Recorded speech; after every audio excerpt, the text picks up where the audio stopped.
Okay, सो discuss करते हैं polyposis syndromes, right. अच्छा जी, सो पॉलीपोसिस सिंड्रोम्स होते क्या है? सबसे पहले तो हमारे पास है फैमिलियल एडिनोमेटस पॉलिप्स, राइट। अच्छा, this is your large intestine. Okay, this is your large intestine. Do you know what happens in your large intestine? There is normally one cell. One तो नहीं होते, बहुत मिलियंस ऑफ सेल्स होते हैं, right. मैं आपके लिए वन सेल ड्रॉ कर रहा हूँ. अच्छा, ये जो वन सेल है, राइट, क्या होता है कि ये आफ्टर, इसको मैं थोड़ा सा बड़ा करके बनाता हूँ. यहाँ पे ये है हमारे पास सेल, राइट. आपको पता है ना, आपने 9th 10th में पढ़ा था कि सेल के अंदर न्यूक्लियस होता है, राइट. सेल के अंदर क्या होता है? न्यूक्लियस. न्यूक्लियस के अंदर क्या होता है? क्रोमोसोम्स. क्रोमोसोम्स में क्या होता है? जीन्स. ओके, अच्छा.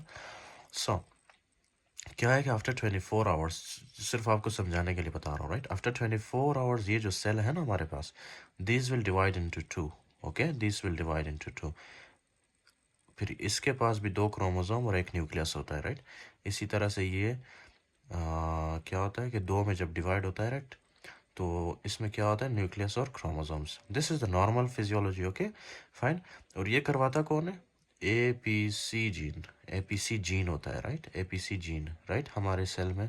और वो क्या करवाता है? एक सेल को दो में डिवाइड करता है, राइट, आफ्टर 24 आवर्स. अच्छा जी, so this is the normal mechanism, fine. अब क्या है, कभी कभी जो ये एपीसी जीन म्यूटेट हो जाता है, राइट. ये काम करना छोड़ देता है, म्यूटेट हो जाता है. अब म्यूटेशन होने की वजह से आपको पता है क्या है? नॉर्मली ये 24 आवर्स में दो में डिवाइड हो रहा था, लेकिन अब ये विद इन 24 आवर्स ये चार में डिवाइड हो रहा है, राइट. चार में डिवाइड हो रहा है. ये देखो आप, इसके पास न्यूक्लियस भी है और इसके पास क्रोमोसोम्स भी है, फाइन. तो ये किस में डिवाइड हो रहा है? चार में डिवाइड हो रहा है, राइट, चार में. अब आगे जो होगा, क्या होगा? ये जो है ना हमारे पास डॉटर सेल, ये भी क्या होगा? ये भी चार में डिवाइड होगा इस तरह से. एक, दो, तीन, चार. फिर ये भी चार में डिवाइड होगा, ये भी चार में डिवाइड होगा, ये भी चार में डिवाइड होगा, राइट. इस तरह से, राइट. Did you understand? यानी कि अगर एपीसी जीन हमारे पास ख़राब हो तो क्या होगा? अगर ये म्यूटेट हो तो सेल क्या होगा? सेल में अनकंट्रोल्ड डिवीजन होगी, राइट. आउट ऑफ कंट्रोल ये सेल डिवाइड करता जाएगा, करता जाएगा, करता जाएगा. अगर नॉर्मली इसने जो है 24 आवर्स में 2 सेल में डिवाइड होना था, अब ये कितने में डिवाइड हो रहा है? 4 सेल में, राइट. तो इस तरह से ये प्रोसेस चलता जाएगा, चलता जाएगा, राइट. जब ये प्रोसेस ज़्यादा चलेगा, राइट, तो क्या होगा? इस तरह से हमारे लार्ज इंटेस्टिन के अंदर इस तरह से सेल की तादाद बढ़ जाएगी, राइट. सेल की तादाद इस तरह से बढ़ जाएगी. देख रहे हो आप? ये तो मैंने 5-6 ड्रा किया, लेकिन इसमें मिलियंस ऑफ सेल्स होते हैं, राइट. बहुत ज़्यादा सेल्स होते हैं. तो एट द एंड क्या होगा? इस तरह से एक पॉलिप बनेगा. कलेक्शन ऑफ सेल्स मिलके क्या बनाएंगे? Polyp, right. तो इसको पॉलिप कहते हैं. अब समझ आई बात आपको? इसको पॉलिप कहते हैं, राइट. और इस टाइप के पॉलिप को हम क्या कहते हैं? Familial adenomatous पॉलिपोसिस. ओके, जिसमें क्या हो रहा है? एपीसी जीन खराब हो रहा है, राइट. एपीसी जीन म्यूटेट हो रहा है, राइट. अच्छा जी, तो ये बनना कब स्टार्ट होता है? मोस्टली ये जो बनना स्टार्ट होता है, राइट, ये at the age of 16 years बनना स्टार्ट होता है, राइट. लेकिन जब पेशेंट 20 ईयर्स को पहुंच जाता है, 20 ईयर्स को, राइट, अब इसके अंदर जो है ना, इस तरह से एक पॉलिप नहीं होता. ये तो एक पॉलिप है ना, इस तरह से हज़ारों पॉलिप्स होते हैं इसके अंदर, मोर देन 1000 पॉलिप्स. जहाँ पे भी आप देखोगे ना, इस तरह मोर देन 1000 पॉलिप्स होगा, राइट, लार्ज इंटेस्टिन के अंदर. एट द एज ऑफ 20 क्या होगा? More than 1000 polyps. Okay, more than 1000 polyps. अब आई बात समझ आपको? और ये होता किस वजह से? एपीसी जीन म्यूटेशन होने की वजह से होता है. ओके, एपीसी जीन आपका खराब होता है. So this is called as the familial adenomatous polyposis, right.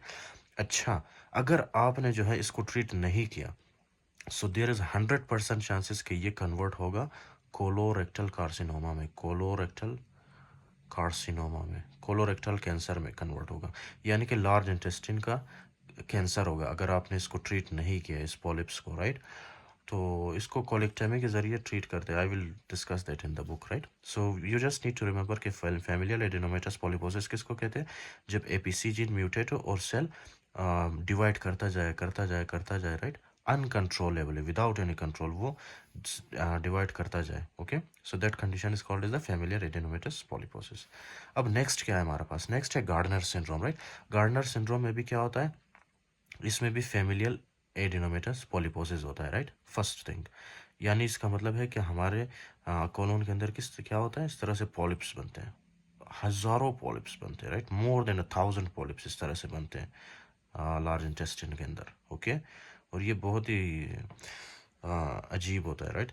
सो एक तो इसमें फेमिलियल एडिनोमेटस पॉलिपोसिस होता है, राइट, प्लस इसमें स्कल इन्वॉल्व होता है, राइट। अच्छा जी, स्कल इन्वॉल्व होता है। सबसे पहले तो यहाँ से शुरू करते हैं, राइट। टिथ, इनमें जो है कि एक्स्ट्रा टीथ होता है, एक या दो या तीन, इनमें एक्स्ट्रा टीथ होता है, right. I will show you the picture.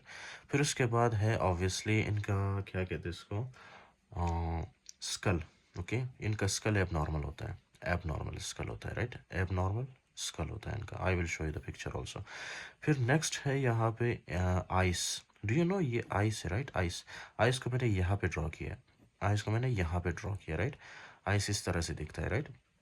अच्छा जी, तो अब आइस के अंदर आपको पता है सबसे बाहर जो है एक लेयर होती है, राइट, जिसको स्क्लेरा कहते हैं, स्क्लेरा। फिर उसके बाद अंदर वाली लेयर होती है यहाँ पे, जिसको हम क्या कहते हैं, कॉरॉइड, ओके, कॉरॉइड। फिर उसके बाद सबसे इनर लेयर होती है, जिसको हम क्या कहते हैं, रेटिना, ओके, रेटिना, राइट। तो रेटिना के जो सेल्स है ना, उनमें हाइपरट्रोफी होती है, रेटिनल सेल्स की हाइपरट्रोफी होती है, राइट। रेटिनल सेल्स में क्या होती है, pigment, pigment layer, right, pigment layer जो जिसमें कलर होता है, राइट।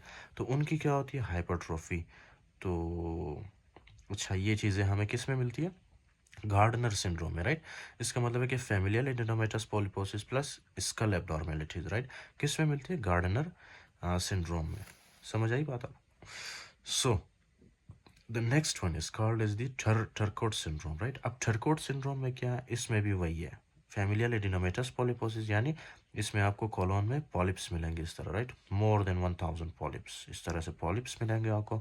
प्लस इसमें जो है ना ट्यूमर्स बनेंगे, CNS के ट्यूमर्स, CNS के ट्यूमर्स, यानी कि सेंट्रल नर्वस के ट्यूमर्स बनेंगे, राइट। ये देखो आप, मैंने आपके लिए ड्रॉ किया है, this is the central nervous system, right. अब कौन से ट्यूमर्स बनेंगे, two types of tumours, specially medulloblastoma, okay, medulloblastoma, medulloblastoma and next tumour है glioma, right. Just don't worry, just trust me for now कि इसमें दो टाइप्स के tumour बनते हैं, जिसको कहते हैं मेडुलोब्लास्टोमा और glioma. I will teach you these in the CNS lectures in very detail कि ये मेडुलोब्लास्टोमा किसको कहते हैं, ग्लायोमा किसको कहते हैं, right. They are the cells of the central nervous system. I will teach you them, okay. तो क्या है कि ये सारे म्यूटेशंस क्यों हो रहे हैं, एक तो फैमिलियल एडिनोमेटस पॉलिपोसिस, और यहाँ पे ये सारा म्यूटेशन क्यों हो रहा है, क्योंकि यहाँ पे भी APC जीन म्यूटेट होता है, ओके, APC जीन की म्यूटेशन होती है, इस वजह से हमें स्कल एबनॉर्मेलिटीज़ मिलती है, राइट। और यहाँ पे क्यों हो रहा है, यहाँ पे भी मेडुलोब्लास्टोमा, ग्लायोमा, ये कैंसर क्यों हो रहा है, क्योंकि यहाँ पे भी APC जीन की म्यूटेशन होती है, राइट, APC जीन की म्यूटेशन होती है, राइट। तो APC जीन कितना इंपॉर्टेंट है, राइट, ये APC जीन बहुत इंपॉर्टेंट है।